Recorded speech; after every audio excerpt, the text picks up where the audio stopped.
തിരുവനന്തപുരം കഠിനംകുളം കൊലപാതക കേസിൽ പ്രതിയെ തിരിച്ചറിഞ്ഞു. എറണാകുളം ചെല്ലാനം സ്വദേശി ജോൺസൺ ഔസേപ്പാണ് പ്രതി. കൊല്ലപ്പെട്ട ആതിരയുടെ ഇൻസ്റ്റാഗ്രാം സുഹൃത്താണ് ഇയാൾ.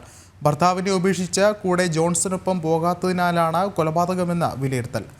കൂടുതൽ വിവരങ്ങളുമായി ടിൻഡു ദാസ് ചേർന്നുണ്ട്. ടിൻഡു, പ്രതിയെ തിരിച്ചറിഞ്ഞിരിക്കുന്നു. ഒരുപക്ഷെ ഈ പ്രതിയെ എവിടെ നിന്നുള്ള സംബന്ധിച്ചുള്ള അന്വേഷണം ആരംഭിച്ചിട്ടുണ്ടോ? യുവതിയുടെ ഇൻസ്റ്റാഗ്രാം സുഹൃത്തായിട്ടുള്ള ജോൺസൺ ഔസേപ്പാണ് പ്രതി എന്ന് പോലീസ് തിരിച്ചറിഞ്ഞിട്ടുള്ളത്. ഇയാള് കഴിഞ്ഞ ഒരാഴ്ച മുന്നേ തന്നെ ഈ സമീപത്തുള്ള പെരുമാതുറയിൽ ഒരു വീടെടുത്ത് വാടകയ്ക്ക് താമസിച്ചിരുന്നു. അതിനുശേഷമാണ് പദ്ധതികൾ പ്ലാൻ ചെയ്തതെന്നാണ് നമുക്ക് അറിയാൻ സാധിക്കുന്നത്.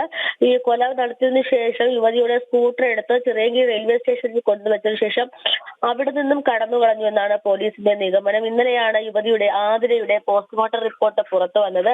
ഇതിൽ കഴുത്തിൽ ആഴത്തിലുള്ള കുത്താണ് മരണത്തിന് കാരണമായിട്ട് അല്ലെങ്കിൽ മരണകാരണമായി കണ്ടെത്തിയത്. ഇന്നലെ ആതിരയുടെ ഭർത്താവ് രാജീവിനെ ഒന്നുകൂടി പോലീസ് ചോദ്യം ചെയ്തിരുന്നു. അതിനുശേഷമാണ് ഇത്തരത്തിൽ ജോൺസൺ ഔസേപ്പിലേക്ക് പോലീസ് എത്തി നിൽക്കുന്നത് എന്ന് വേണം നമുക്ക് മനസ്സിലാക്കാൻ സാധിക്കുന്നത്. നിലവിൽ ഇപ്പോൾ പോലീസ് ജോൺസന് വേണ്ടിയിട്ടുള്ള അന്വേഷണം നല്ല രീതിയിൽ തന്നെ ആരംഭിച്ചിട്ടുണ്ട് എന്ന് മനസ്സിലാക്കാൻ സാധിക്കുന്നുണ്ട്. ഈ കൂടെ താമസിക്കാൻ, അതായത് ജോൺസൺ ഔസേപ്പ് ആദ്യം ഒരു വിവാഹം കഴിച്ച ആളാണ്. ഇപ്പോൾ ഇയാൾ ആ ബന്ധത്തിൽ നിന്നും പിരിഞ്ഞു താമസിക്കുകയാണ്. ആതിരെ കൂടെ ചെല്ലാത്തതിന്റെ പകയാണ് ഇത്തരത്തിലൊരു കൊലപാതകത്തിലേക്ക് നയിച്ചതെന്നാണ് പോലീസ് എത്തിച്ചേർന്നിരിക്കുന്ന നിഗമനം. അതോടൊപ്പം തന്നെ രാവിലെ 8:30 മണിക്ക് ശേഷമാണ് കൊലപാതകം നടന്നിട്ടുള്ളത്.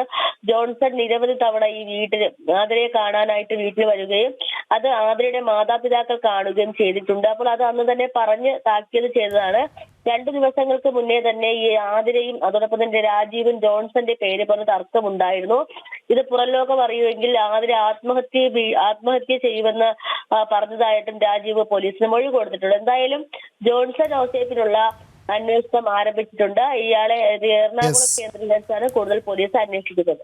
ശരി, ടിൻഡു ദാസാണ് വിശദമായ റിപ്പോർട്ടുകൾ നൽകിയത്.